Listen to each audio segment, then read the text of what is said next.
para a minha amiga. Shabbat Shalom, queridos. Que bênção, né? Uma mini conferência missionária, que maravilha.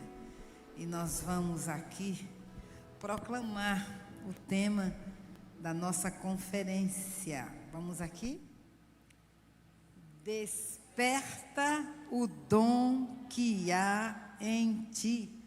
Vamos dizer alto. Desperta o dom que há em ti. Chacoalhe o seu irmão e diga isso para ele. Desperta o dom que há em ti. Diga assim: Espírito Santo, nesses dias, traz o teu despertamento missionário em meu coração. Amém?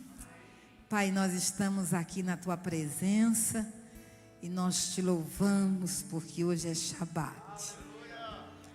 Nós te exaltamos porque temos o privilégio de estarmos na tua casa, juntamente com os nossos irmãos, os teus filhos, para te celebrar, para te exaltar, para declarar que tu vives e reinas pelos séculos dos séculos.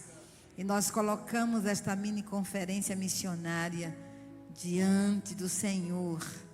O propósito que há no nosso coração, que foi colocado por ti mesmo, é que no final desta conferência, o teu povo esteja marcado pelo teu Espírito e o teu povo atenda ao teu chamado. O teu povo possa se alistar nesse batalhão para a conquista da Paraíba, para a conquista de Campina Grande. Ó Senhor, move os céus neste lugar, abre os nossos corações, revela a nós o teu querer, Senhor. Nós já sabemos de tantas coisas, mas nós não queremos saber na mente, queremos praticar aquilo que foi plantado pelo teu Espírito em nosso coração. Que a compaixão por vidas domine a cada um de nós, que possamos ver as multidões com o olhar de Jesus, que possamos contemplar as cidades com o olhar de Jesus, que possamos desejar a vida eterna para o outro, assim como nós desejamos para nós. Espírito Santo, faz algo novo neste lugar. Toca a liderança, toca o presbitério, toca cada jovem neste lugar, toca cada varão, cada varoa. Sopra da tua presença, sopra do teu chamado, e que todos digam como Isaías: eis-me aqui, Senhor, envia-me a mim. Essa é a resposta que queremos dar a ti nesses dias. Queremos reafirmar, confirmar essa resposta diante do Senhor. Nós abençoamos aqueles que estão assistindo, Senhor, pela televisão, pelo celular, pelo computador. Que a tua palavra de vida chegue também aos seus corações e eles possam dar esta resposta a ti também, em nome de Jesus.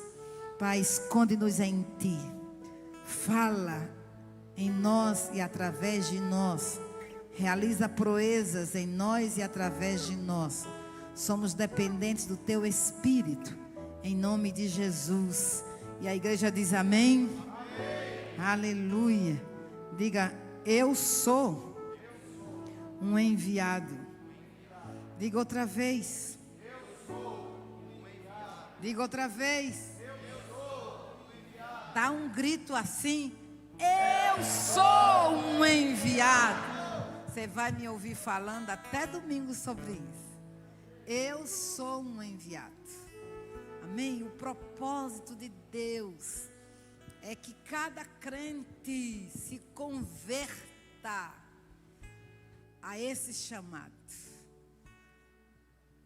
O chamado é para você. O chamado é para a igreja. Eu sou um enviado. Amém? Vamos tomar como texto base hoje. Vamos tomar João 3,16. Aleluia. Todo mundo já sabe de cor, mas vamos proclamar bem bonito. Porque Deus amou ao mundo de tal maneira que deu o seu Filho unigênito, para que todo aquele que nele crê não pereça, mas tenha a vida eterna. Deus enviou seu Filho ao mundo.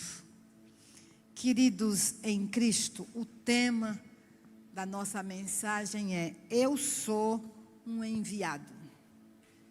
Assim como Jesus foi o enviado do Pai, você é um enviado de Jesus. Não importa onde, se é em Jerusalém, se é em Samaria, se é na Judeia ou até os confins da terra, você precisa se convencer e se converter de que você é um enviado. Se você é salvo na pessoa bendita do Senhor Jesus, você tem que se comprometer com a missão de Jesus. Assim como você é comprometido com esta igreja, você deve se comprometer com a missão de Jesus. Todo crente é um enviado. O envio não é para pessoas especiais. O envio não é só para homens. O envio é para todo aquele que é lavado e purificado pelo sangue do Cordeiro. Todo filho de Deus é um enviado de Jesus ao planeta Terra para fazer discípulos. Todo salvo é um enviado a Jerusalém. Todo salvo é um enviado à sua própria casa. Todo salvo é um enviado à sua própria cidade. Todo salvo é um enviado ao seu próprio estado. Todo salvo é um enviado ao seu próprio país. E se Deus tem um plano específico, Ele levará esse enviado até aos confins da terra. Mas nós não podemos achar que o enviado é o pastor. O enviado é somente o líder que está sobre mim. O enviado é somente aqueles que exercem os ofícios ministeriais que Jesus distribuiu na sua igreja. Então eu posso entregar a responsabilidade de pregar o evangelho somente àqueles que foram ordenados ao ministério da palavra. Não E não. Todos os salvos é um enviado. Todos aqueles que são filhos de Deus são missionários, são enviados, são pregadores do Evangelho, são distribuidores do pão vivo que desceu do céu. Todos aqueles que são filhos de Deus são testemunhas de Jesus Cristo de Nazaré. Então essa responsabilidade é sua, meu irmão. É sua. Muitas vezes você se concentra somente no método. Então, porque o método que a igreja adotou é igreja em célula, é pregar o evangelho através de uma célula ou de um culto caseiro. Aí você se sente inadequado para liderar essa célula ou esse grupo. Aí você se esquiva de pregar o evangelho. Eu quero dizer para vocês que os métodos não são ungidos. Quem são ungidos são pessoas, são filhos de Deus, são os santos de Deus. O Espírito Santo desceu sobre pessoas, não desceu sobre métodos. Os métodos são mutáveis. Mas a unção que está em você é que quebra o jugo. Amém? Então vamos aqui. Diga, eu sou um enviado. Vai dizer com vontade e grito, eu sou um enviado. Amém? Você vai falar isso várias vezes, para você se converter a esta verdade. A palavra missão, ela vem do verbo latim mitor, que significa enviar. No Novo Testamento, esta palavra vem do grego apostelo, que tem o mesmo significado em sua essência. No entanto, este termo missão, missões, só chamou a atenção da igreja cristã a partir do século XVI.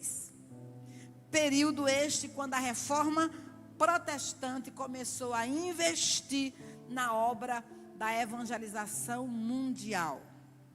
Então percebam vocês que do século IV, eu vou falar do século IV, tá? A perseguição da igreja começou no primeiro século, foi até 325, até o século IV. Então, você via missão sendo executada pela igreja primitiva, apesar das perseguições. A perseguição nunca parou os pés da igreja. A perseguição nunca calou a boca da igreja. A perseguição nunca impediu o avanço do evangelho na terra. O apóstolo Paulo, mesmo preso, declarava: a palavra de Deus não está presa. E na prisão, o apóstolo Paulo evangelizou, levou as boas novas à guarda pretoriana. E a guarda pretoriana era composta de 16.000 soldados. E ele declarou que a guarda pretoriana foi evangelizada. Significa que o apóstolo Paulo não perdeu tempo na prisão. Ele tornou a prisão o seu púlpito. Ele tornou aqueles guardas as suas ovelhas, os seus discípulos. Então, dizer a você que a igreja não fez missão, a igreja fez missão. A igreja pregou as boas novas. A igreja do primeiro século foi até aos confins da terra. Cumpriu exatamente a ordem dada por Jesus.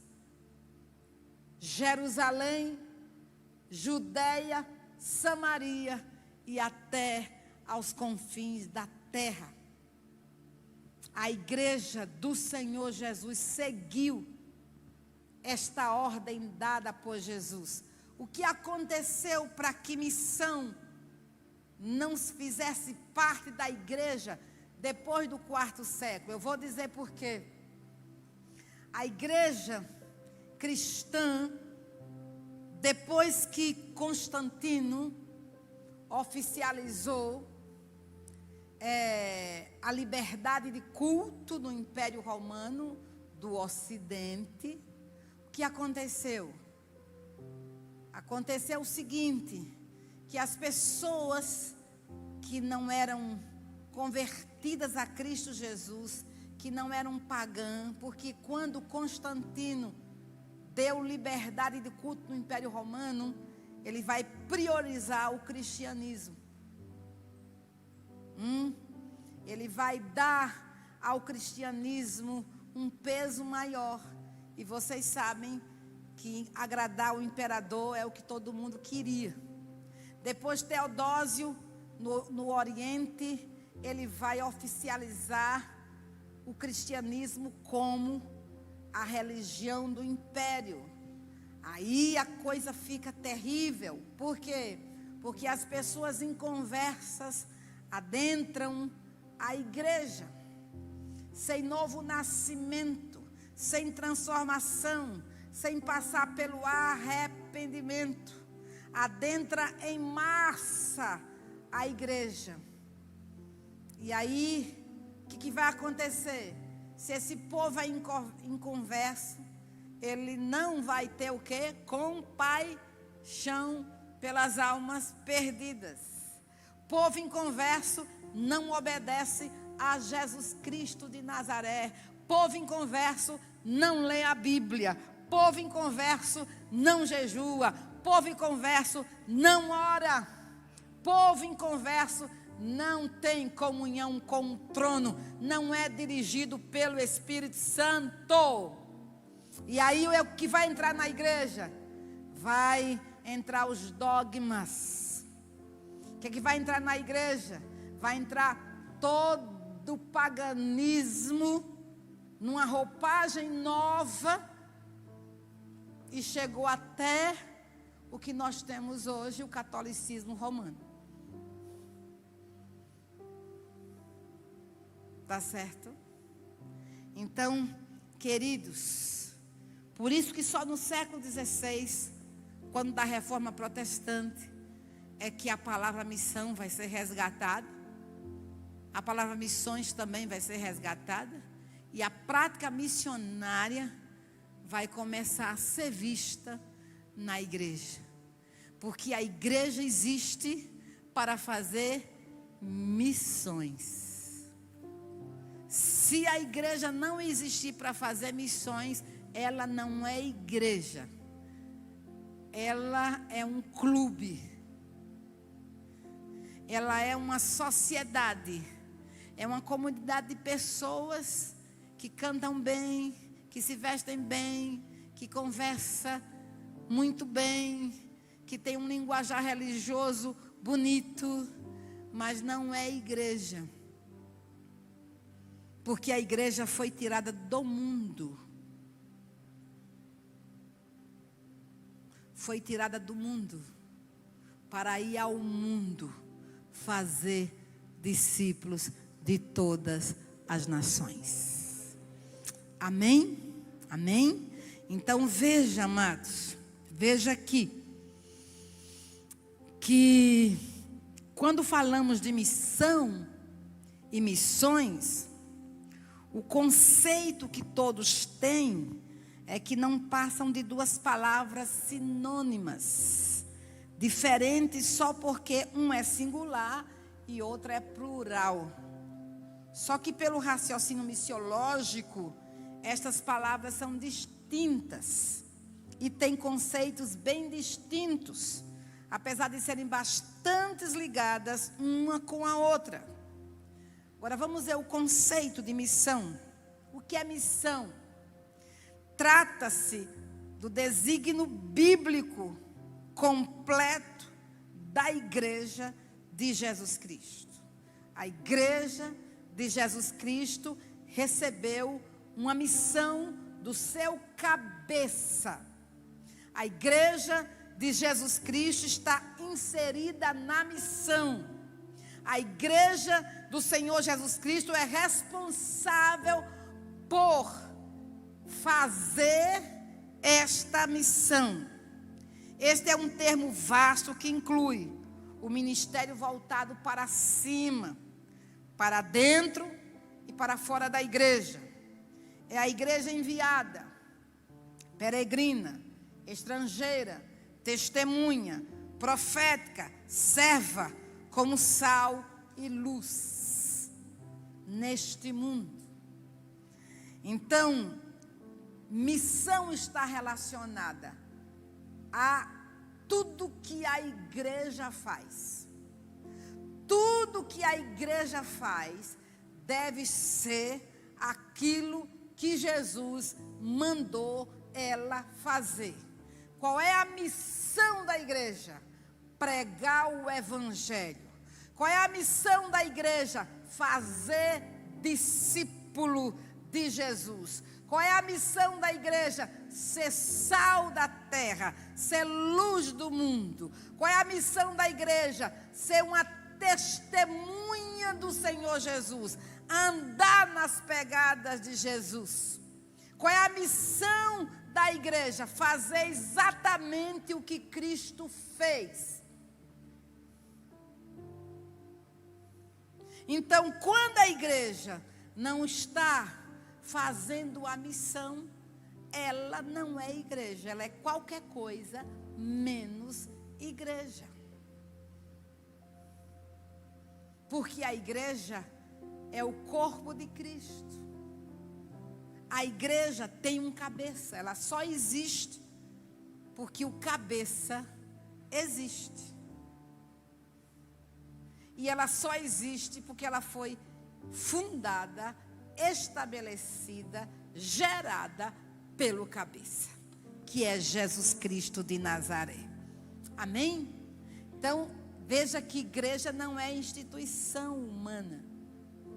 Igreja é corpo vivo de Cristo. Já missões, tá? Pode ser definido como um termo específico e especializado. Refere-se ao envio de pessoas autorizadas para áreas além das fronteiras da igreja do Novo Testamento. E sua imediata influência cristã para proclamar o evangelho de Jesus Cristo em áreas destituídas deste, com o objetivo de levar o evangelho de Cristo para alcançar aqueles que não têm Cristo, estabelecendo o funcionamento e multiplicação de trabalhos missionários locais que irão cultivar o cristianismo nesse país. Então, missões fala do envio, fala de uma pessoa autorizada, além das paredes do templo, para fazer o quê? Pregar o evangelho, anunciar o evangelho a quem não tem o evangelho. Por isso que Jesus declarou: ide, fazei discípulos de todas as nações. Começa em Jerusalém, mas o propósito é chegar até os confins da terra. Quem tem a visão de Jerusalém, terá a visão dos confins da terra. Quem evangeliza em Jerusalém, evangeliza na Judéia e Samaria e até aos confins da terra. Quem ama a sua cidade como Jesus ama, amará as nações como Jesus ama. Amém? Quem não evangeliza na sua casa, não evangeliza fora. Porque se não somos capazes de termos compaixão por aqueles que são da nossa família, se não queremos ver os da nossa família rendida aos pés de Cristo, salvo na pessoa bendita de Jesus, como teremos compaixão e misericórdia por aqueles que não são da nossa família? Lembre-se que Jesus declarou que nós somos luz. E por sermos luz, Ele disse que não se pode esconder uma cidade edificada sobre um monte. Mas Ele também disse que uma vela não é colocada debaixo do velador, mas acima do velador. Com que propósito? Essa vela vai alumiar a todos que estão na casa. O que Jesus está falando? Que a pregação do Evangelho, o testemunho do Evangelho, as boas obras do Evangelho, primeiro, tem que alumiar a minha casa, tem que alumiar a sua casa. Todos da sua casa têm que receber o reflexo de Cristo através da sua vida. Porque se Jesus transformou a sua vida, você é luz. E onde você chega, a luz brilha. Onde você chega, as trevas são dissipadas.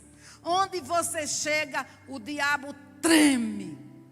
Onde você chega, o pecado é confrontado. Se você chegar e o pecado não for confrontado, alguma coisa está errada com você. Porque os pecadores não podem se sentir à vontade para pecar diante de alguém que brilha a luz do Senhor Jesus. Jesus sentou com pecadores. Jesus sentou com publicanos. Mas isso não significa que os pecadores permaneceram pecando ou falando o que desagradava a Jesus. Não. Quando ele entrou na casa de Zaqueu, Zaqueu era ladrão, desonesto, praticava suborno. Mas quando Jesus entrou, não falou, não pregou, só entrou. A luz entrou, a verdade entrou, o amor entrou, a graça entrou, o perdão entrou. Quando Jesus entrou, a convicção de pecado veio ao coração de quem? De Zaqueu. Ele foi convencido de que ele era um ladrão, de que ele roubava das pessoas. E ele disse: eu vou devolver 4 vezes mais daquilo que eu roubei aos pobres. E quando ele diz isso, Jesus dá uma boa gargalhada. Eu acho que Jesus deu uma boa gargalhada de alegria. Disse: hoje entrou salvação nesta casa, porque este também é filho de Abraão. Você acha que ele deu uma gargalhada? Deu de alegria. Por quê? Porque a presença de Jesus enche o coração de luz. A presença de Jesus muda a história de uma pessoa, de uma casa, de uma família, de uma cidade. Amém? Então Jesus disse que os homens vejam as vossas boas obras. Que na sua casa, minha irmã, seu marido veja a sua boa obra. Que na sua casa, meu irmão, seus pais vejam a sua boa obra. Que na sua casa, os seus irmãos, seus pais, seus avós, seus tios vejam a sua boa obra, porque você é luz. E a Bíblia diz que eles irão glorificar ao vosso Pai que estás nos céus. Quando eles perceberem que você é um seguidor de Jesus, é um imitador de Jesus, que o seu testemunho confirma o que a cruz realizou dentro de você. Diga um amém. Aleluia. Amém. Então veja, a missão, meu irmão, é a razão principal da comunidade da fé. Tudo que se faz na comunidade é feito em função da missão. Nesse sentido, toda ação da igreja, seus planejamentos e objetivos devem girar em torno da missão. O que implica em dizer que fazer missões é ser enviado. Assim como o Pai me enviou, eu também vos envio a vós. A pastora Valnice sempre declara que tudo na igreja deve redundar em quê? Em salvação de vidas. Ela bate e rebate, bate e rebate. E é verdade, porque tudo que fazemos na igreja tem que ter um objetivo: a concretização da missão. Nós fomos chamados a ganhar vidas, nós fomos chamados a fazer discípulos, nós fomos chamados a libertar os cativos, nós fomos chamados a dar vista aos cegos, a pôr em liberdade os oprimidos e anunciar o ano aceitável do Senhor. Então escute bem, você foi enviado por Jesus. Essa igreja recebeu um comissionamento de Jesus. Por esse motivo, essa igreja deve ser uma testemunha de Jesus. E todos os programas desta igreja devem redundar em salvação de vidas. Cada crente deve estar envolvido com a pregação do Evangelho. Se todo crente entendesse, se convertesse de que ele é um enviado, Campina Grande já teria sido conquistada plenamente para Cristo Jesus. Mas por que isso não acontece? Porque nós jogamos a responsabilidade que é nossa para o pastor. Nós jogamos a responsabilidade que é nossa para a igreja e nós nos esquivamos. Não, a responsabilidade é minha. A responsabilidade é sua. A responsabilidade é nossa. Tem pessoas que nunca irão cruzar o meu caminho, mas tem pessoas que irão cruzar o seu caminho.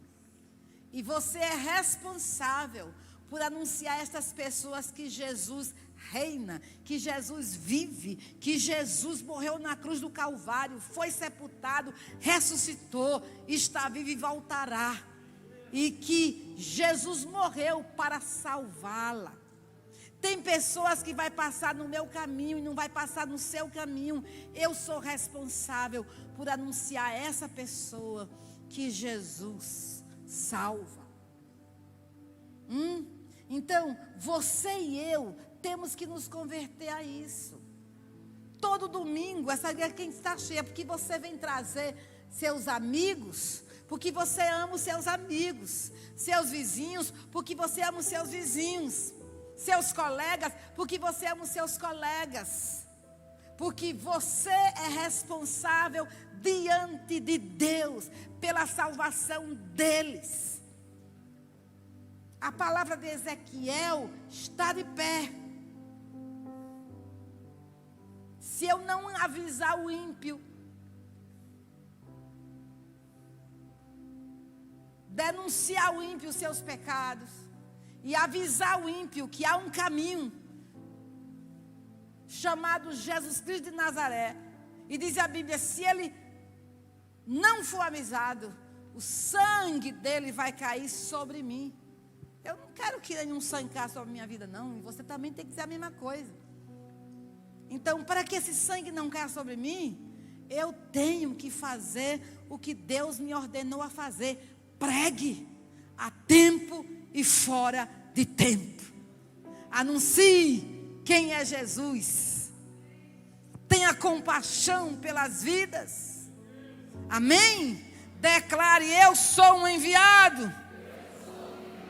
Outra vez. É isso mesmo, você é um enviado.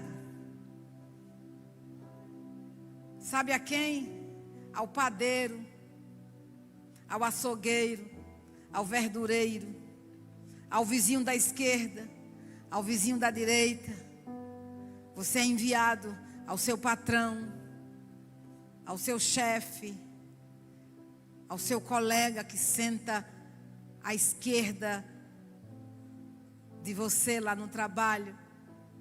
Você é enviado àquela pessoa que sentou no seu lado no ônibus.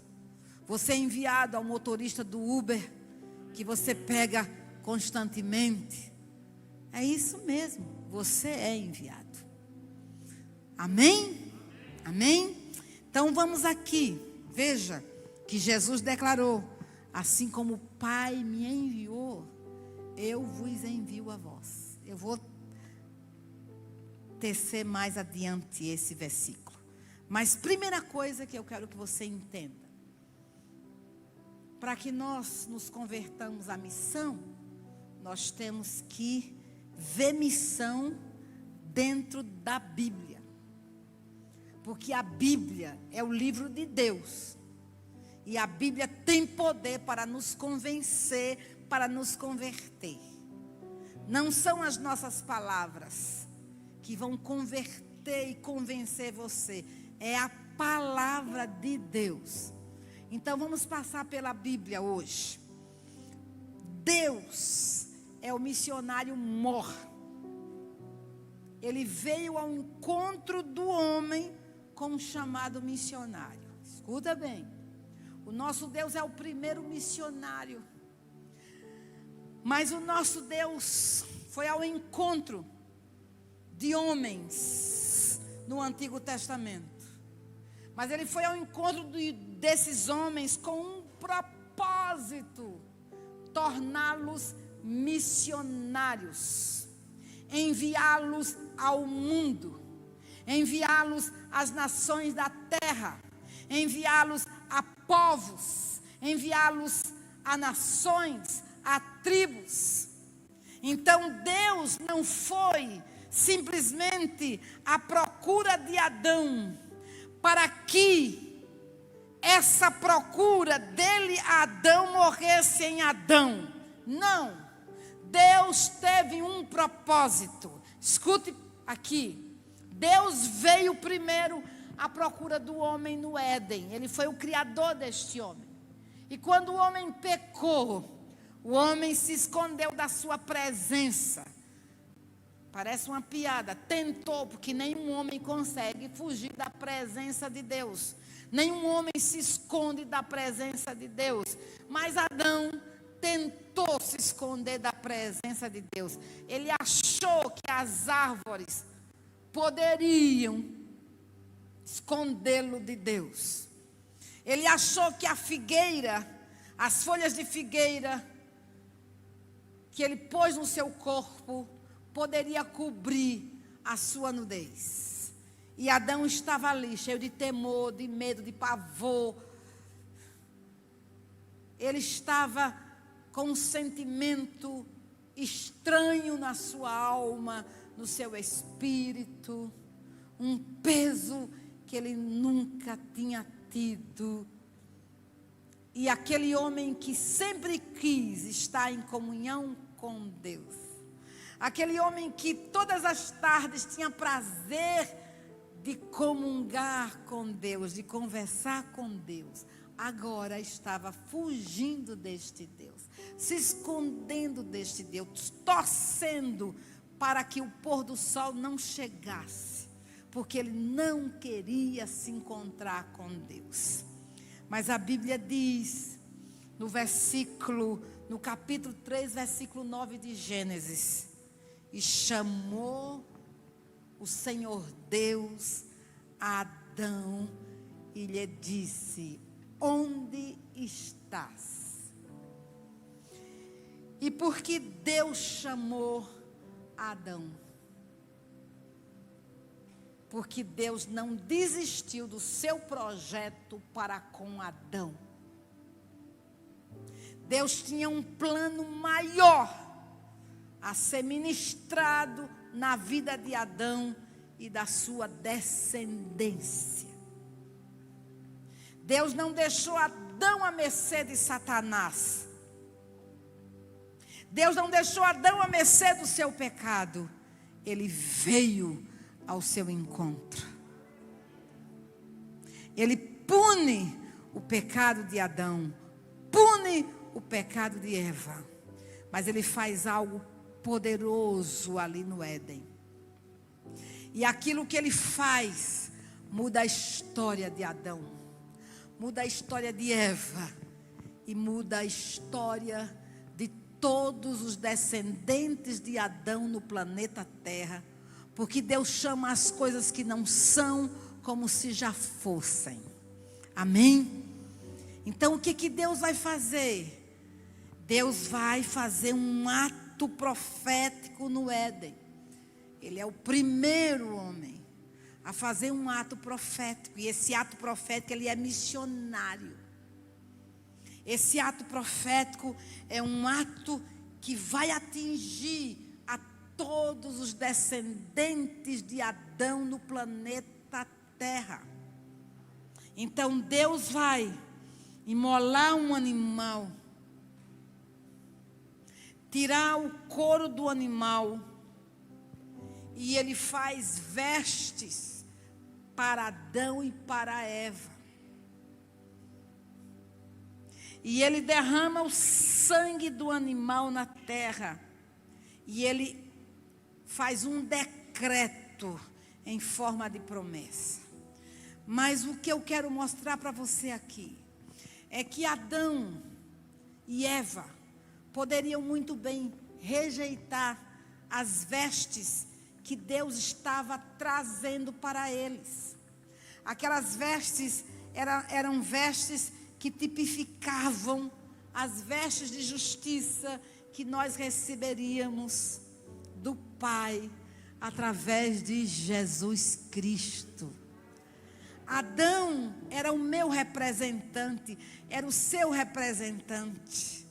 Se Adão se fechasse para a proposta de Deus, para a promessa de Deus, e para aquele presente gracioso que ele estava dando a Adão, vestes, onde o modista foi o próprio Deus, ele fecharia a porta da graça para mim e para você, porque ele nos representava. A herança que Adão nos deixou foi a do pecado. Mas ele ali no Éden abre o coração e recebe as vestes que Deus gratuitamente está lhe concedendo. E quando Adão recebe aquelas vestes, ele está dizendo que a sua descendência também receberá gratuitamente as vestes que Deus um dia haveria de dar e cobrir a nudez espiritual da sua descendência. Aí Jesus, ou melhor, aí Deus derrama sangue e faz um decreto em forma de promessa e diz: da semente da mulher nascerá um que esmagará a cabeça da serpente. Olha, Adão, você vai ser vingado. Olha, Eva, você vai ser vingado. Foi de ti, Eva, que procedeu o pecado, pois de ti vai proceder a salvação. Em ti eu vou plantar a minha semente, Eva. E a semente que nascer de ti vai esmagar a cabeça desse inimigo perverso, mal, destruidor. Queridos, ali é uma promessa missionária. Ali é uma promessa missionária. Essa promessa é a vinda do Cristo bendito, que abençoaria Adão, Eva e todos os seus descendentes no planeta Terra. Então percebam vocês que a visão de Deus, ela é missionária. A visão de Deus é para o mundo inteiro. O amor de Deus é para o mundo inteiro. A justiça é para o mundo inteiro. Por isso que está escrito: Deus amou ao mundo de tal maneira que deu o seu Filho unigênito, para que todo aquele que nele crê, em Campina Grande, na Paraíba, no Brasil e nas nações da terra, não pereçam, mas tenha vida eterna. Amém? Amém? Então esse encontro foi um encontro missionário. Deus não estava visando somente Adão, mas Deus visava a sua descendência. Deus visava o mundo inteiro. Deus visava todos que sairiam dos lombos de Adão. Agora vamos aqui. Deus também veio ao encontro de Noé. E veja, lá em Gênesis 6,13, é um encontro missionário também. Então disse Deus a Noé: o fim de toda a carne é vindo perante a minha face, porque a terra está cheia de violência, e eis que os desfareis com a terra. Então Deus está fazendo uma reclamação para Adão, ou melhor, para Noé. Ele está dando o diagnóstico do planeta Terra. Ele está dizendo que a terra está cheia de violência. O pecado se multiplicou. A iniquidade proliferava na terra. E Deus está vendo o futuro. Deus não está só tendo o olhar para a geração de Noé. Ele está vendo o futuro. E no futuro eterno, ele viu que se aquela iniquidade dos dias de Noé se proliferassem, não haveria remanescente na terra. E o plano que ele estabeleceu não se concretizaria. Porque Deus não veio aplicar o seu juízo na geração de Noé simplesmente porque ele quis aplicar. Ele estava exercendo a sua graça, a sua misericórdia. Ele estava poupando o planeta Terra de uma perversão sem precedente. E ele tinha que brecar aquela geração para que uma semente santa se levantasse na terra, a fim de que o propósito que ele estabeleceu no Éden se concretizasse. Então o que é que Deus vai fazer? Deus encontrou um homem justo chamado Noé. E Deus diz assim: faz para ti uma arca da madeira de gofer. Farás compartimentos na arca e a betumarás por dentro e por fora com betume. Mas contigo, veja, contigo estabelecerei minha aliança.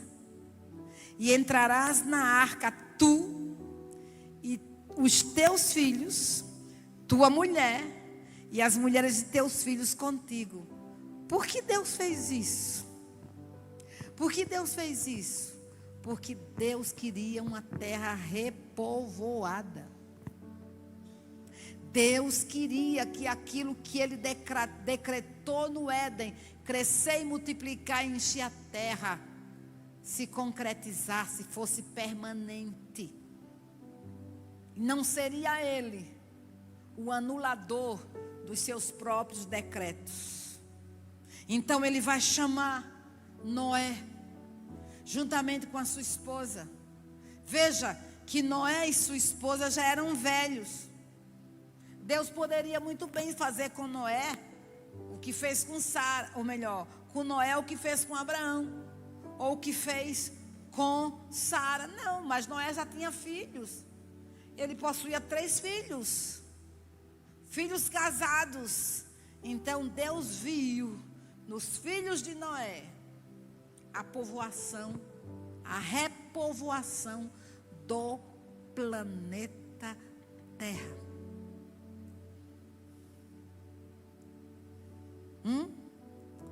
E exatamente isso aconteceu, porque Noé obedeceu a Deus. E nós temos a segunda repovoação da terra com os filhos de Noé. Nós somos exatamente os filhos de Noé, porque a descendência dos dias de Adão foi destruída com o dilúvio. Mas a segunda repovoação da terra veio com os filhos de Noé, Sem, Cã e Jafé. E isso tudo é manifestação do amor de Deus, da graça de Deus, do poder de Deus, da soberania de Deus. Porque o que ele queria? Ele queria que o que ele prometeu no Éden se concretizasse no seu tempo, que era a vinda de Jesus para a salvação de toda a humanidade. Diz amém? Depois ele veio a Abraão, que coisa linda, o nosso pai na fé. Gênesis 12, 1 declara: ora, o Senhor disse a Abraão: sai da tua terra, da tua parentela e da casa de teu pai, para a terra que eu te mostrarei, e far-te-ei uma grande nação, e abençoar-te-ei, e engrandecerei o teu nome, e tu serás uma bênção, e abençoarei os que te abençoarem, e amaldiçoarei os que te amaldiçoarem, e em ti serão benditas todas as famílias da terra. Que chamado missionário, que chamado poderoso foi o chamado do nosso pai na fé, Abraão. Ele foi chamado para quê? Para ser bênção a todas as famílias da terra. Através de Abraão, Deus abençoaria povos, nações, línguas. Deus abençoaria todas as etnias que existem no planeta Terra, todas as línguas que existem no planeta Terra, todas as nações que existem no planeta Terra. E lá no capítulo 5 de Apocalipse, nós temos o quê? Que Jesus, com seu próprio sangue, comprou para Deus o seu Pai homens que procedem de toda a tribo, língua, povo e nação. Por que ele comprou? Porque Deus prometeu a Abraão que nele seriam benditas todas as famílias da terra. E quem é o descendente de Abraão? Jesus Cristo de Nazaré, o Filho do Deus vivo. Quando Jesus foi à cruz do Calvário, Pilatos fez questão de colocar na cruz: este é o Rei dos Judeus. E colocou na língua hebraica, na língua latina e na língua grega, para que as nações da terra soubessem que o Rei do Judeu morreu na cruz do Calvário. Vocês acham que Pilatos colocou aquilo simplesmente porque quis colocar? Não.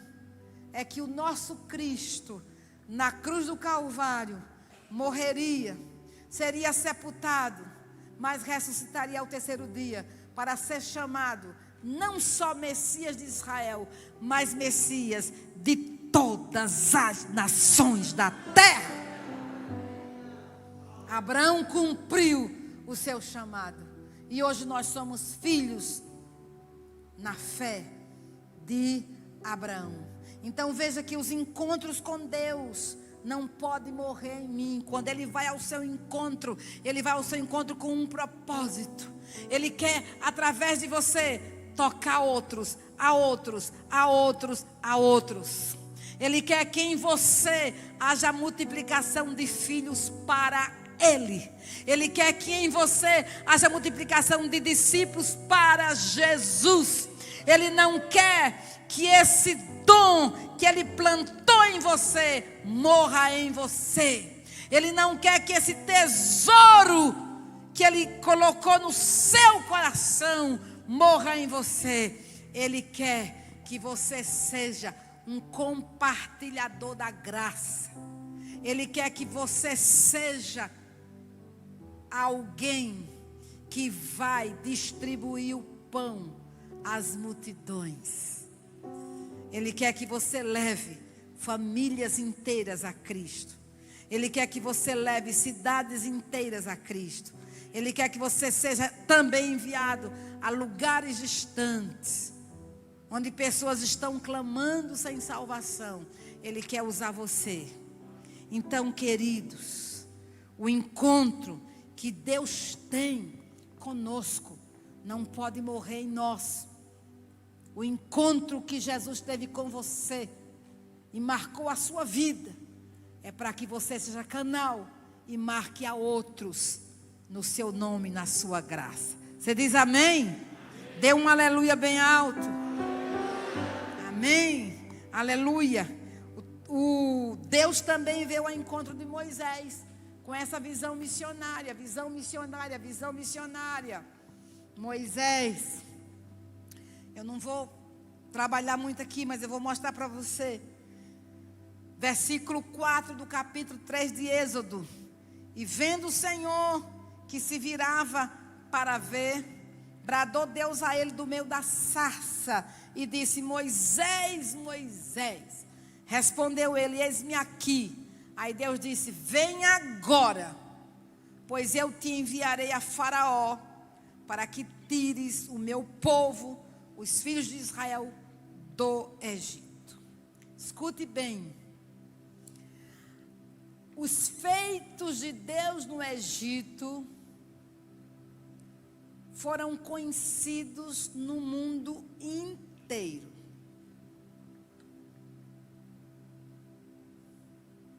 Onde houver povo, onde houver uma etnia, a história da abertura do Mar Vermelho se faz presente. Por quê? Porque Deus tinha um alvo: tornar o seu nome grande em toda a terra, tornar o seu nome grande no Império Egípcio e tornar o seu nome grande no meio do seu povo. Porque Deus estava separando um povo, para que através deste povo, o seu nome, a sua glória, o seu poder, fosse conhecido de todas as nações. Porque a nação de Israel era uma nação missionária, era uma nação enviada por Deus às demais nações da terra, porque através de Israel, Deus seria conhecido pelos povos, pelas nações, pelos reis. E Deus chama Moisés para ser um missionário dele no Egito, para ser um missionário dele lá na cidade de Gósen, diante do seu povo, mas para ser um missionário nas cidades, nos reinos do qual Moisés testemunhou do poder de Deus. Então, meus amados, o chamado de Deus vai além. O chamado de Deus na sua vida vai muito mais além do que você pensa. O que você tem que perguntar hoje: Senhor, o que eu devo fazer? O que tu queres que eu faça? Coloca a pessoa no meu caminho, para que eu proclame do teu amor, para que eu proclame da tua graça. Como ouvirão se não há quem pregue? Como pregarão se não forem enviados? Então, meus amados, Deus E por último, esse Deus que é missionário morre. E Ele nos chama para ser seus missionários. Ele vai ao encontro da nação de Israel, agora no Sinai. Imagine só no Sinai. Qual foi a ordem de Deus dada a Faraó? Deixa aí o meu povo para que me celebre uma festa no deserto. Essa era a ordem de Deus a Faraó. Moisés teve que proclamar essa ordem aos ouvidos de Faraó. Deixa aí o meu povo para que me celebre uma festa no deserto. O povo estava escravo de Faraó. O povo não tinha dia de folga. O povo não tinha liberdade de servir ao único Deus vivo e verdadeiro. O povo estava subjugado à religião do Egito. E Deus vem e diz: eu quero que o meu povo seja livre. Com que propósito? Me adorar. Com que propósito? Me servir. Sabe por quê? Porque o primeiro propósito seu e meu é adorar ao Senhor. Amém? Aí veja que Deus trouxe o povo para o Sinai. O povo foi reunido no Sinai para celebrar a Deus. Versículo 10 do capítulo 19 de Êxodo. Disse também o Senhor a Moisés: vai ao povo e santifica-os hoje e amanhã, e lavem eles as suas roupas, e estejam prontos para o terceiro dia, porquanto no terceiro dia o Senhor descerá diante dos olhos de todo o povo sobre o monte Sinai. E aconteceu que ao terceiro dia, ao amanhecer, houve trovões e relâmpagos sobre o monte, e uma espessa nuvem, e um sonido de trombeta muito forte, de maneira que estremeceu todo o povo que estava no arraial. E Moisés levou o povo fora do arraial ao encontro de Deus, e puseram-se ao pé do monte. Para quê? Para que eles ouvissem a voz de Deus.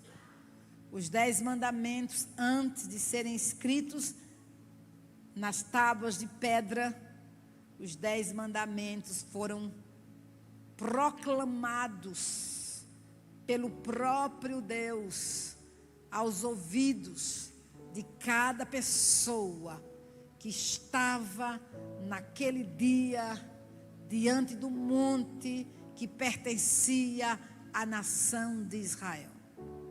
A única geração que ouviu Deus pregando, Deus entregando a Constituição, Deus se apresentando com poder e grande glória, Deus descendo ao Monte Sinai para falar com o povo, aquela multidão de recém-escravos, recém-libertos, saídos do cativeiro do Egito. Desculpe-me, mas eu acho que a nação de Israel não tinha nenhuma desculpa para pecar, porque aquela nação teve um encontro majestoso, glorioso, poderoso, singular com o Deus Todo-Poderoso.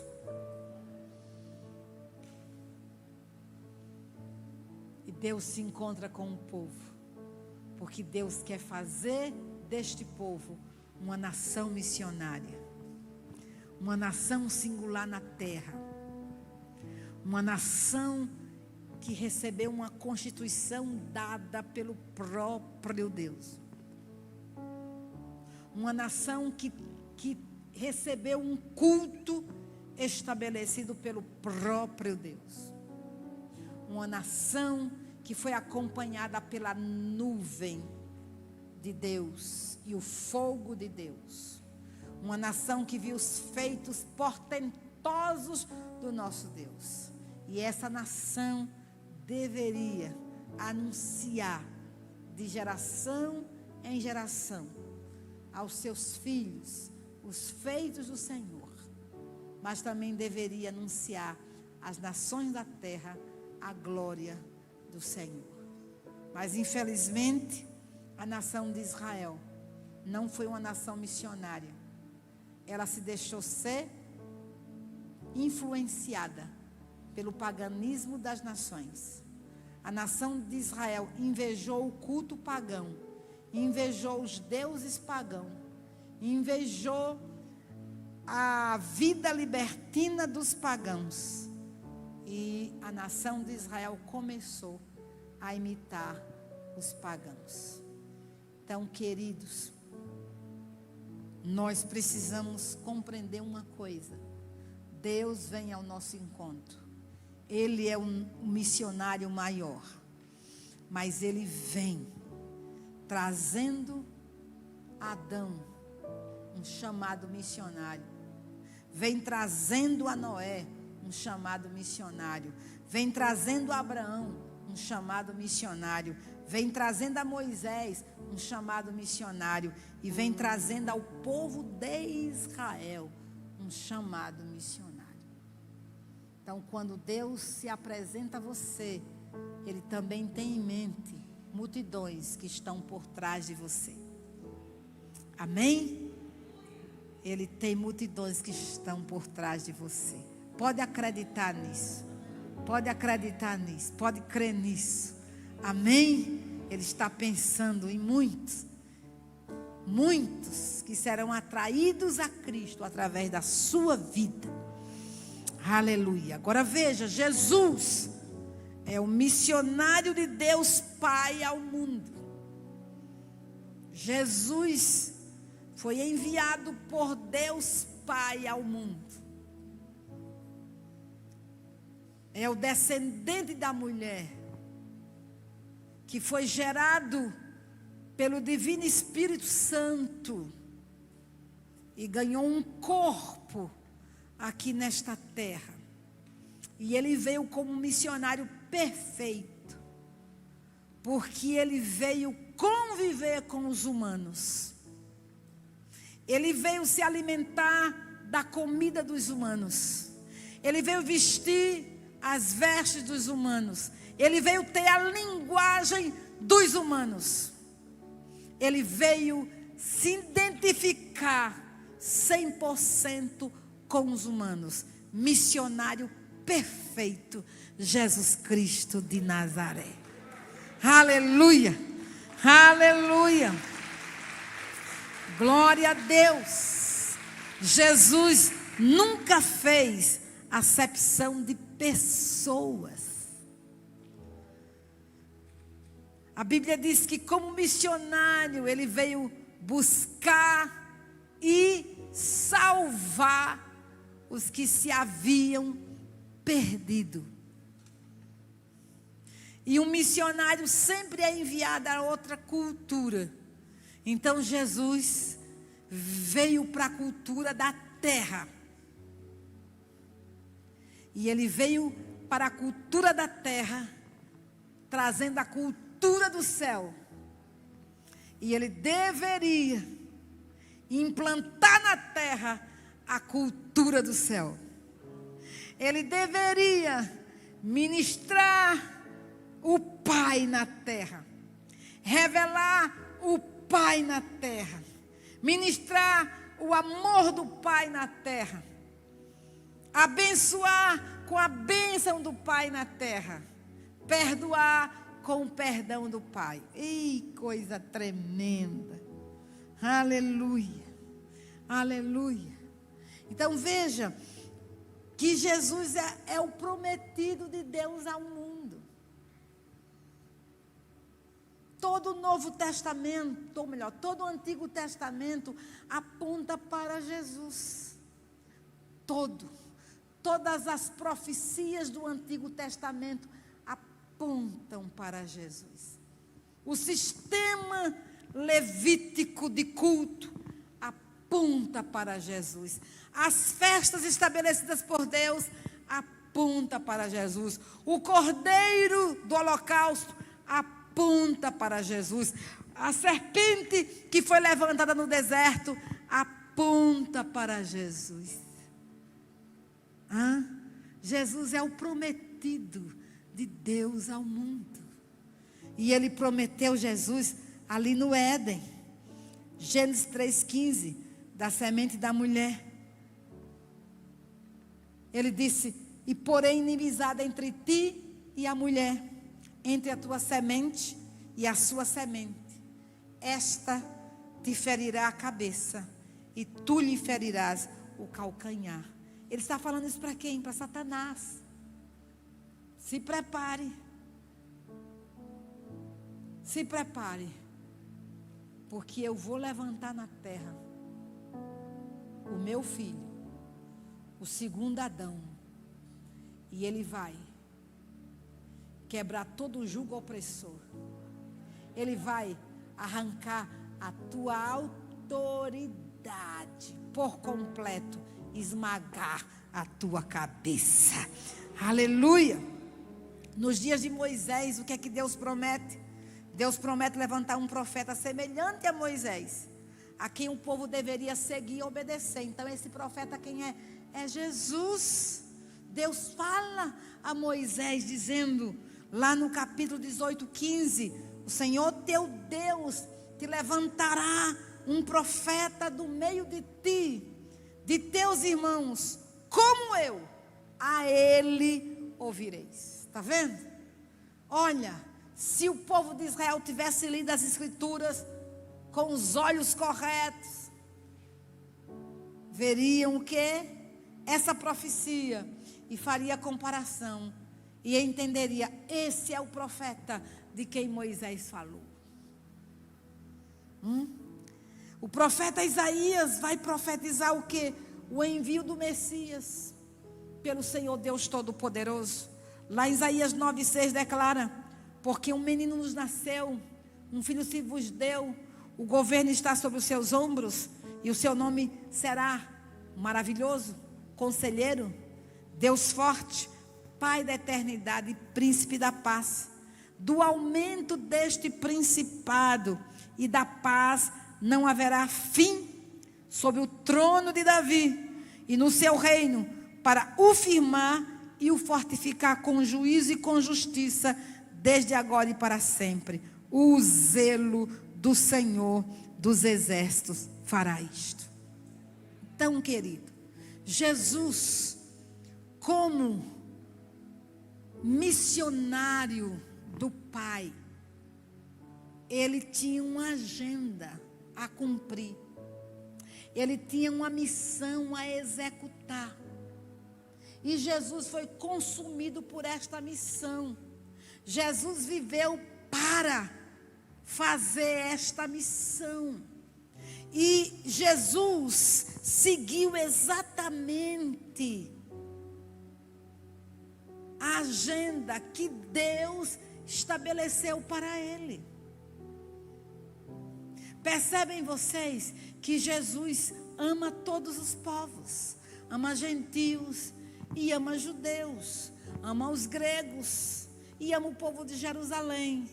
Mas Jesus não poderia fugir do que Deus tinha estabelecido para ele. O seu primeiro território era a nação de Israel. Ele veio para os que era seu. Ele veio para a nação de Israel. Ele veio para se revelar a esta nação como Messias, como Salvador. Ele veio para declarar à nação de Israel que ele era o prometido pelas profecias do Antigo Testamento. E o que você vê?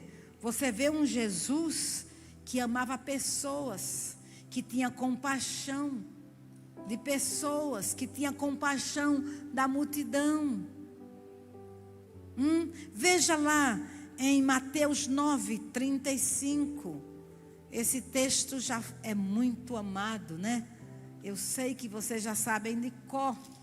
Olha o que está escrito aqui. E percorria Jesus todas as cidades e povoados, ensinando nas sinagogas e pregando o evangelho do reino e curando toda sorte de doenças e enfermidades. Veja, ele percorria as cidades, ele percorria as aldeias, ele ia pregar o evangelho, pregar as boas novas onde os pecadores estavam.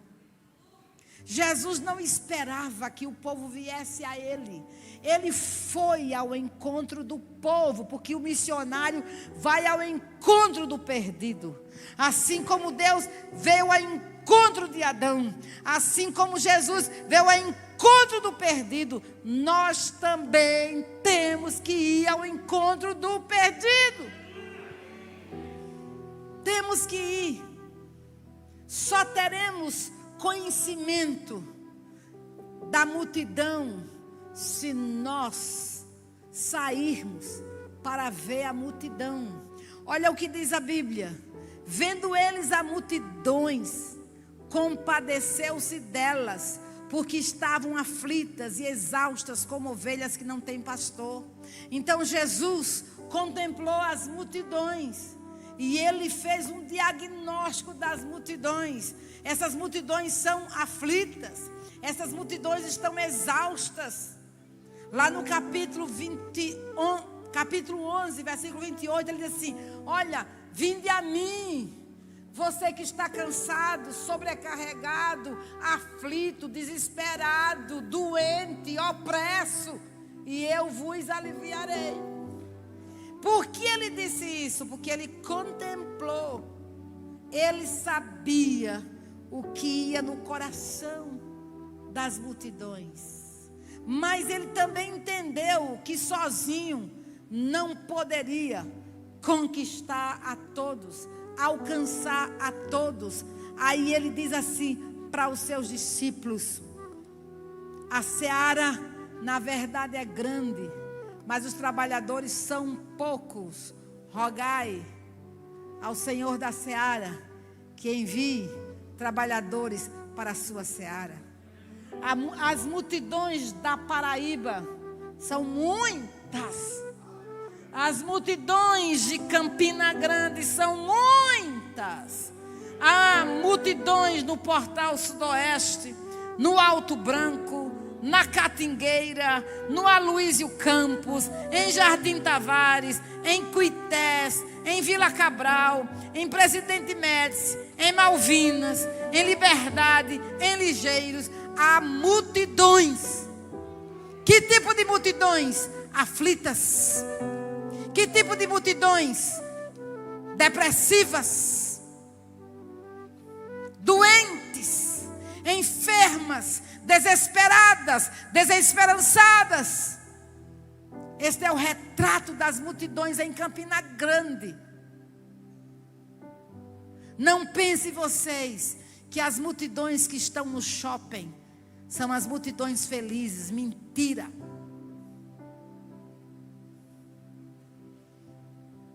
São multidões que estão precisando das boas novas do Evangelho. Mas assim como Jesus não pôde conquistar sozinho a Judéia, a Galileia, a nação de Israel, a apóstola Rivana não pode conquistar sozinha Campina Grande. Não pode conquistar sozinha a Paraíba. É necessário que cada um de nós nos convertamos, que somos um enviado às multidões. Cada um de nós tenhamos que nos posicionar diante de Deus e assim: Senhor, conta comigo. Esta é a minha responsabilidade.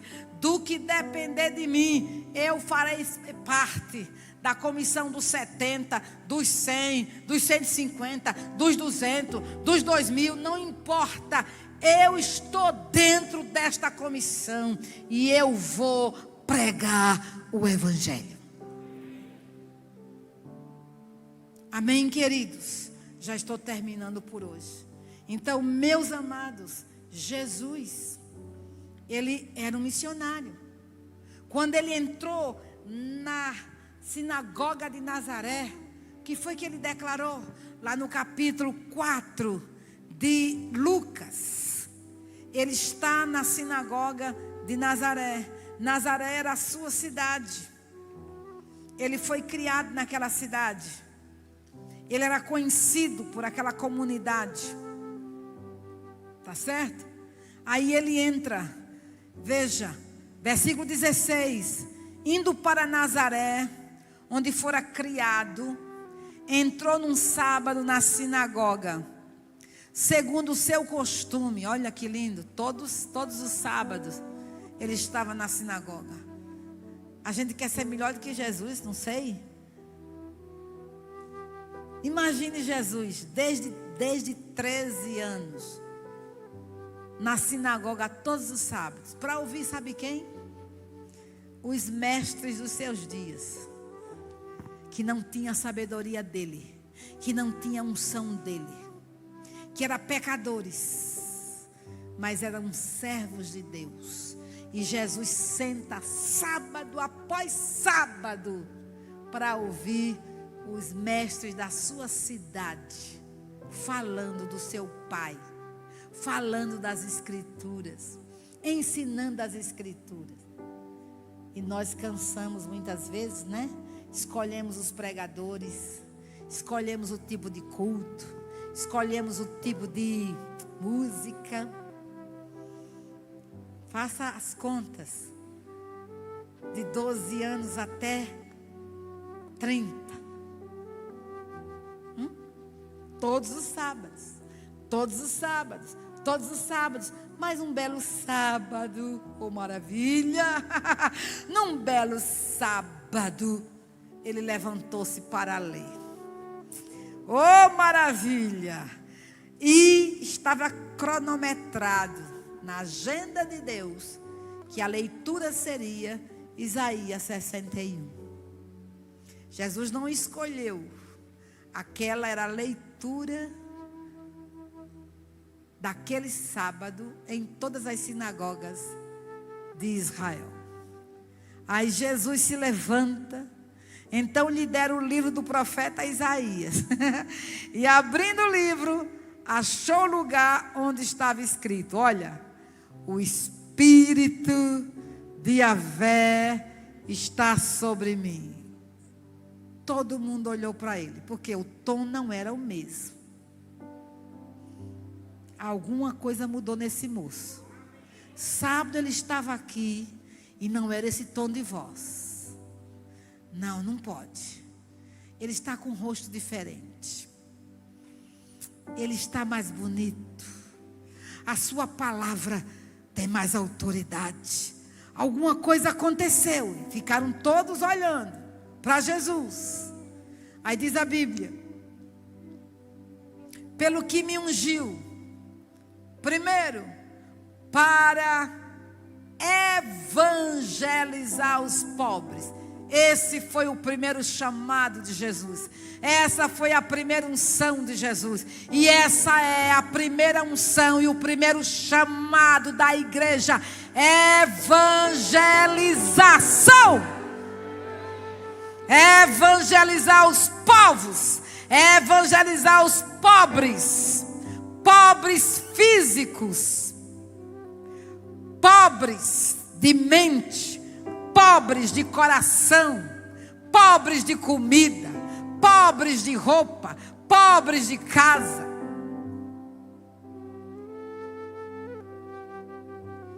Pobres de todos os tipos. A igreja tem unção para evangelizar os pobres. Portanto, igreja, não fuja da sua missão. Essa é a nossa missão. Esta foi a missão de Jesus. Esta é a missão da igreja: evangelizar, pregar as boas novas. Enviou-me para proclamar libertação aos cativos, Há muitos processos em Campina Grande. Há muitos processos de demônios na Paraíba. Há muitos opressos na família. Há muitos opressos na prefeitura. Há muitos opressos no comércio. Há muitos opressos. E a igreja não pode deixar de proclamar libertação aos cativos. Expulsar demônios é missão da igreja. É a sua missão, igreja. É a minha missão. Não adote o modismo dos nossos dias. Onde Jesus foi, os demônios fizeram reclamação. E onde a igreja vai, os demônios têm que reclamar. E a igreja chega na autoridade de Jesus Cristo e cala Satanás e os seus demônios, libertando vidas no nome de Jesus. Às vezes parece que somos tradicionais. Não, irmãos. Não. Nós temos que libertar os cativos. Nós temos que libertar os cativos. Esta unção estava sobre Jesus. Esta unção está sobre a igreja. Terceiro, e restauração da vista aos cegos. Todo tipo de cego, Deus nos chamou para restaurar. Há muitos cegos sentados nos bancos da igreja. E Deus quer trazer restauração na visão. Deus quer dar visão missionária. Você diz amém? Deus quer dar visão de família. Você diz amém? É isso mesmo. Deus quer tirar dos nossos olhos toda a viseira que o diabo colocou. Todo desvirtuamento de visão que o inimigo impetrou.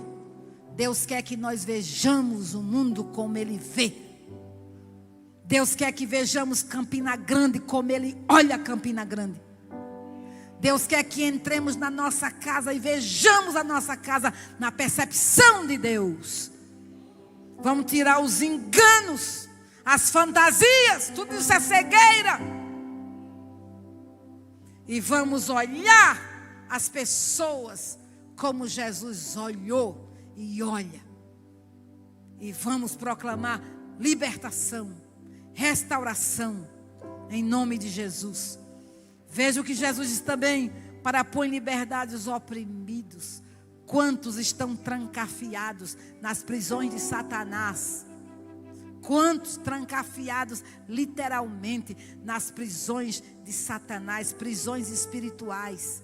Estão aqui sentados nos bancos, cantando, tentando sorrir, mas está preso.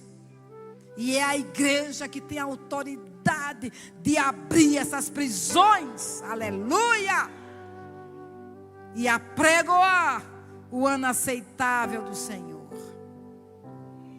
A libertação de Deus de ponta a ponta. O jubileu já chegou, é tempo de restituição. Aí, tendo fechado o livro, devolveu ao assistente e sentou-se. E todos na sinagoga tinham os olhos fitos nele. Que espetáculo, hein? Que espetáculo, hein?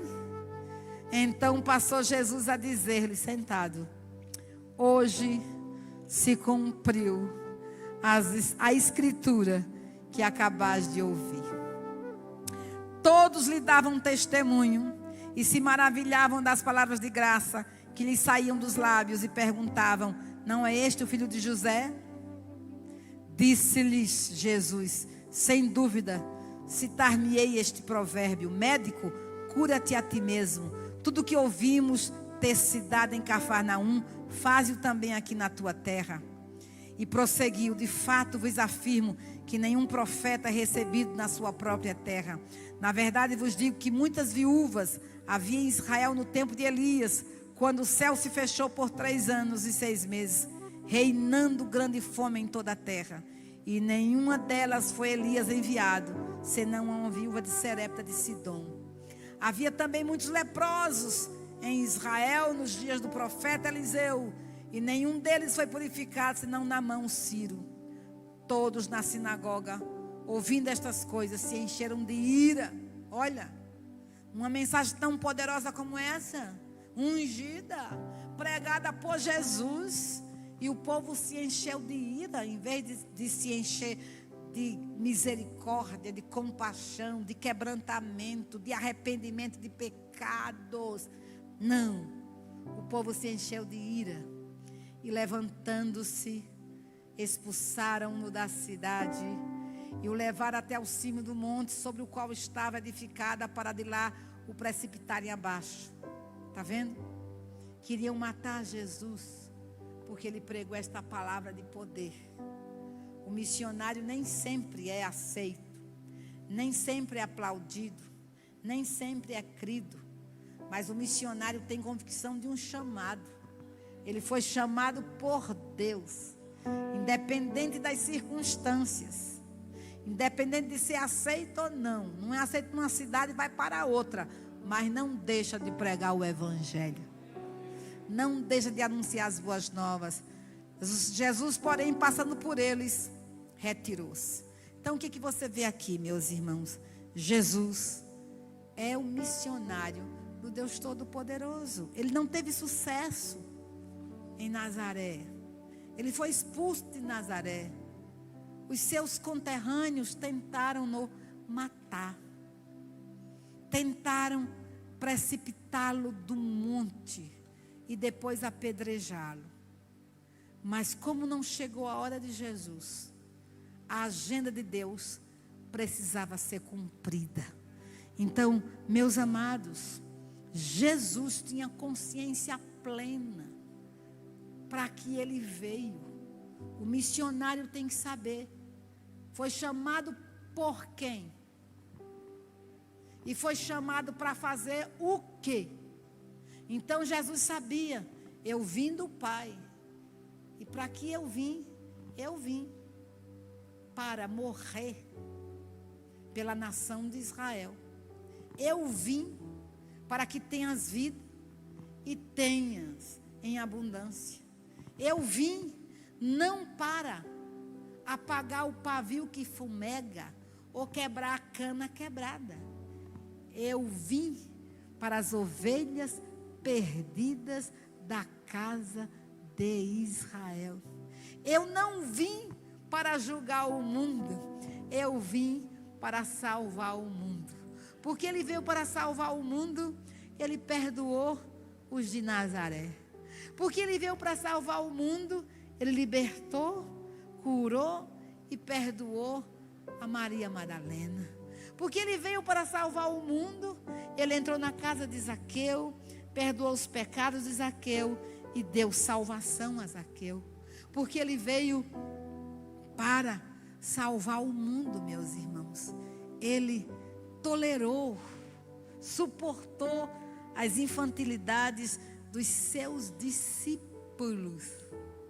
Ele suportou o mau caratismo de Judas Iscariotes, que era ladrão. Ele suportou as infantilidades de Pedro. Ele suportou o desejo de poder de João e Tiago. Jesus suportou a todos eles. Mas Jesus sabia que eles, no tempo devido, nasceriam de novo. No tempo devido, encarnariam a missão. No tempo devido, seriam propagadores das boas novas.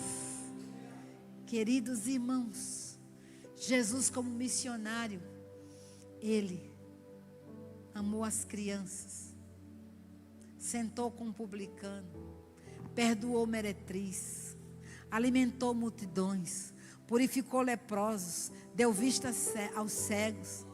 Como missionário de Deus, Ele se identificou comigo e com você. E Ele tomou os meus pecados e os seus pecados. Tomou todas as nossas dores e iniquidades. E Ele sentou na cadeira do réu, no meu lugar, no seu lugar. E como missionário de Deus, Ele deu a vida por nós. E por que Ele deu a vida por nós? Porque quando o Pai o enviou à terra, o Pai o enviou com uma missão de trazer-nos ao Pai, de levar-nos ao Pai, de fazer tudo para, de novo, levar os filhos de Adão ao Éden. E Jesus, na cruz, perdoou-nos. Na cruz, comprou-nos. Na cruz, justificou-nos. Na cruz, libertou-nos. Na cruz, adotou-nos. Na cruz, Ele derrotou Satanás e as suas hostes. E na cruz, Ele satisfez toda a justiça do seu Pai, aquele que o enviou ao mundo para nos salvar, para nos trazer de volta à presença do Pai. Queridos, missionário é isso. Missionário é um reconciliador. Missionário é um porta-voz da graça. É um porta-voz do amor de Deus. O missionário vai se identificar com um grupo que ele está trabalhando. O missionário vai tocar sem ter acepção de pessoas, porque o alvo do missionário é trazer o outro a Jesus, é levar o outro a Deus, é repartir este pão que Jesus colocou no nosso cesto, com outros e outros e outros. Queridos, Jesus é o missionário do amor, é o missionário da paz, da cura, da libertação, da salvação. Jesus quebrou a parede de separação. Jesus alcançou a samaritana, mesmo ela sendo de uma cultura que não se dava com a cultura de Jesus. Mas Jesus pacientemente começou um diálogo com aquela mulher. E porque ele começou um diálogo com aquela mulher, ele se revelou àquela mulher como o Messias de Israel. E aquela mulher, que missionária linda, não quis ficar para ela só esta revelação. Ela correu à sua cidade, trouxe os seus conterrâneos para que também Jesus se revelasse aos seus conterrâneos. A mulher samaritana, ela é um exemplo de um missionário que todos nós temos que ser. Primeiro, a nossa Jerusalém. O que Cristo fez em você e em mim não pode morrer em nós. Temos que ir até a nossa cidade e dizer aos nossos vizinhos, amigos, colegas: vinde e vede um homem que falou tudo ao meu respeito. Será que este não é o Cristo, o Messias? Oh, meu irmão, se eu e você nos colocarmos como a mulher samaritana se colocou, Campina Grande nunca mais será a mesma. A Paraíba nunca mais será a mesma. Sabe por quê? Porque você vai ter uma consciência. Deus Yahvé é o missionário mor. E quando ele vem ao encontro de um homem, ele vem fazer um encontro missionário. Deus me amou tanto que enviou o seu missionário, Jesus, para transformar a minha vida. Veja, Jesus, Deus só tinha um único filho, como diz aquele missionário africano, Livingstone. Deus só tinha um filho e fez dele um missionário. Que você hoje diga: eis-me aqui, Senhor, conta comigo, eu quero ser um missionário como Jesus. Fique de pé, amanhã tem mais. Amanhã é você sendo missionário. Vamos orar. Cadê aquela música linda que vocês... O meu chamado é maior. Eu quero que você pense nessa frase. O meu chamado é maior do que a minha própria vida. Jesus dizia isso mesmo. Ele morreu para cumprir o chamado. Você está disposto a cumprir o chamado de Deus na sua vida? Cante agora como missionário, se colocando à disposição do Senhor. E nós vamos orar. Aleluia. Glória ao Senhor por isso. Com seu vento me guiou, a visão que mudaria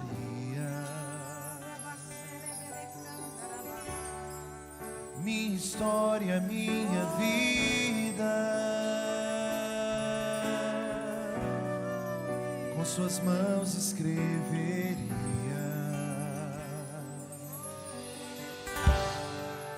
O seu anjo me enviou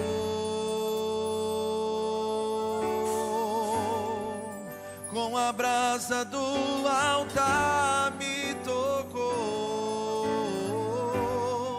Meu pecado, o seu sangue perdoou. Os meus lábios o Senhor purificou.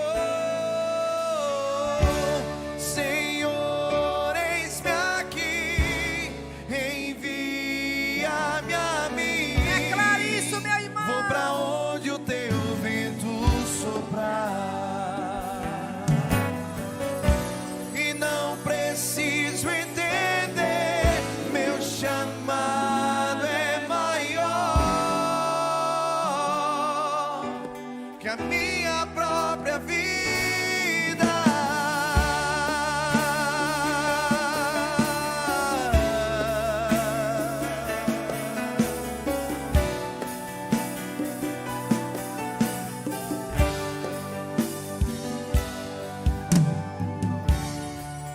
Com seu vento me guiou, a visão que mudaria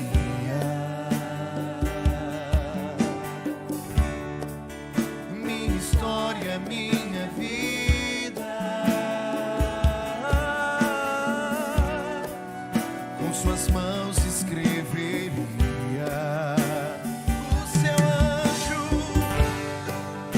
O seu anjo me enviou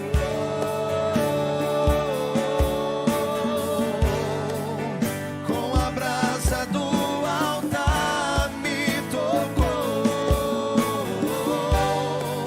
Meu pecado, o seu sangue perdoou.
soprar. E não preciso entender. Meu chamado é maior. Oh, aleluia, Que a minha própria vida, meu chamado é maior. Meu chamado é maior. Meu chamado é maior, Jesus. Meu chamado é maior. Meu chamado Meu chamado é maior, Senhor.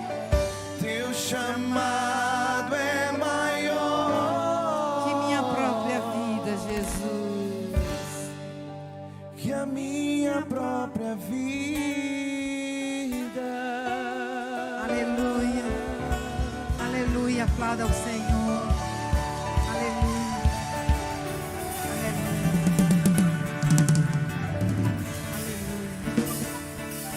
Diga comigo assim, diga, Pai, desperta o dom que o Senhor mesmo colocou em mim.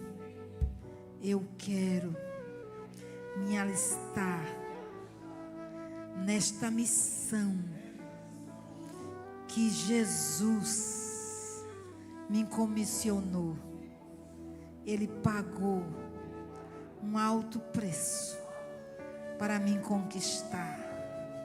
Ele teve que dar a sua própria vida para me ter. Eu tenho consciência desta verdade. O ID é para mim. Esta missão não é somente dos pastores, dos apóstolos, dos evangelistas.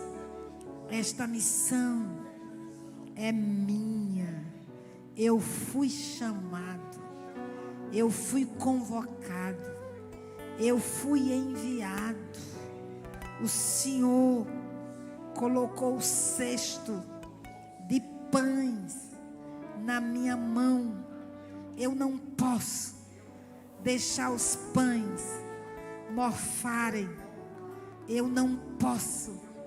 Eu tenho que distribuir este pão a multidões com fome, a pessoas com fome ao meu lado. E eu sou obrigado a distribuir este pão. Senhor, abre os meus olhos para que eu veja, aguça os meus ouvidos para que eu ouça o clamor da multidão, o gemido da multidão. Senhor, eu preciso ver a multidão com os teus olhos. Eu preciso ter a fotografia da multidão segundo Jesus. Eu não quero andar alienado, omisso na minha cidade. Eu não quero ser indiferente ao clamor da multidão. Senhor, André levou Pedro a Jesus, e eu quero levar a minha família a Jesus. Eu quero levar meus amigos a Jesus, meus colegas a Jesus. Derrama sobre mim do teu poder, da tua ousadia, da tua coragem. Que hoje seja um dia de compromisso com a missão que o Senhor me entregou. A missão de Jesus é minha missão. A missão de Jesus é minha missão. A missão de Jesus é minha missão. Desperta, Pai, o dom no meu coração. Eu mesmo preciso despertar este dom. Eu mesmo preciso despertar o meu chamado. Eu mesmo preciso. Senhor, eu sou um enviado a esta terra. Eu sou um enviado a este povo. Eu sou um enviado à minha casa. Eu sou um enviado. Jesus me comissionou. Jesus me enviou. E eu quero obedecer ao comissionamento de Jesus. Eu quero ser consumido por esta missão, tal como Jesus foi consumido pela missão de salvar os perdidos.